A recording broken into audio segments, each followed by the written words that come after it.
The damp, gloomy, smelly cave seemed an improbable place to hold such a fabulous treasure, like a diamond in a pack rat's nest. Suddenly, Flintlock grew eager to see what 2,000 pounds of gold looked like. He jerked back the curtain and stared into a tunnel of darkness. Disappointed, Flintlock raised the lamp and light splashed on walls about 10 feet apart. Here, the roof of the cave rose so high it soared lost from sight. He had no way of knowing how far the cavern tunneled into the ridge and mountain behind, but he guessed it could be a considerable distance. He propped the Hawken against the cave wall. Then, the oil lamp raised above his head, Flintlock made his way forward, glad of the solid, reassuring weight of the Colt in his waistband. He didn't know what lay ahead of him, but he had an odd sense of dread and the feeling of eyes watching him. After counting 100 paces, Sam Flintlock figured he was well beyond the ridge and somewhere deep under the mountain. The air hung fetid and hard to breathe, and the oil lamp guttered, casting shifting scarlet and black shadows on the walls. After another 50 steps or so, the tunnel made a sharp jog to Flintlock's right. He made the turn and kicked something that skittered away from his boot. When he shone the lamp on the spot, light gleamed dully on an old helmet, its steel showing here and there through a patina of green mold and rust.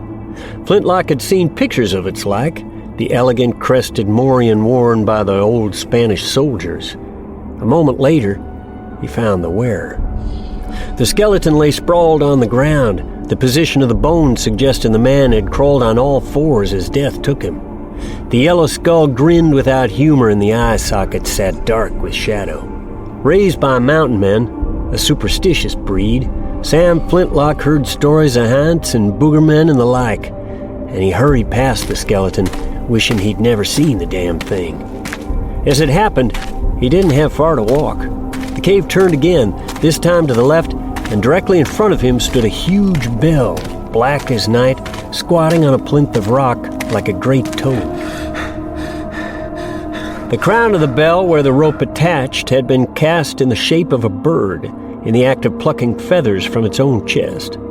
Unbidden words swam into Flintlock's mind. The bell that never rang, the bird that never sang. He shook his head. Where did that come from? There was no time to consider the question. He had other, more important things to do. Flintlock's head spun, and he felt as though an anvil lay in his chest. He smelled something he couldn't identify, something vile, something dangerous. Weakening fast, he opened his pocket knife and stepped to the bell. He placed his hand on its side. It was cold. Cold, impersonal to the touch. Working carefully, Flintlock scraped the black surface with a Barlow's carbon steel blade, and as he'd expected, he uncovered the gleam of gold. He stepped back, his red-rimmed eyes wide, unbelieving. The legend had been right. The whole damn bell was made of solid gold. Gold.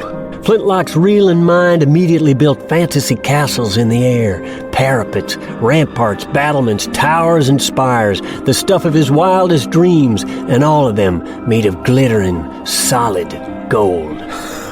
Gold. Gold enough to keep a man in luxury for the rest of his life, penned up in a golden cage and never the need to kowtow to anybody.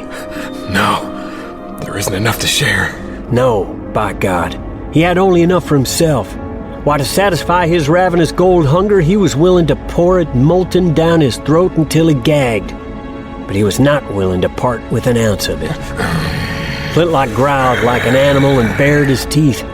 He'd kill to keep his gold. He'd kill everybody. Abe, Charlie, the women, every damn one of them. Thieves!